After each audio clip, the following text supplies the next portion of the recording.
This free step-by-step video comes to you directly from Haynes, creators of the world's best repair manuals.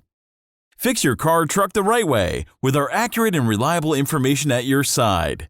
You can complete more than 200 jobs on this vehicle when you purchase the complete online manual at Haynes.com. Detach the PCV Quick Connect fitting if equipped.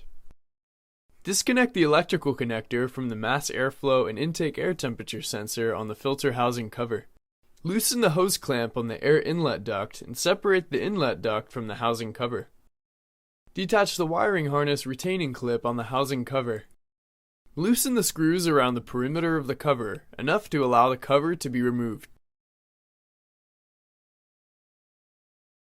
Tilt the housing cover upward, then pull it out and away from the side retaining tabs. Remove the air filter element. Wipe out the inside of the air filter housing with a clean rag before installation. Install the air filter element, seating it evenly against the filter housing.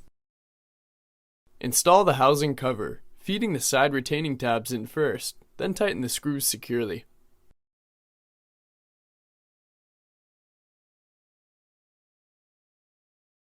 Be careful not to over-tighten the screws. Connect the wiring harness clip to the housing cover, then connect the mass airflow sensor electrical connector. Attach the PCV hose fitting to the housing cover. Connect the air inlet duct to the housing cover and tighten the hose clamp securely.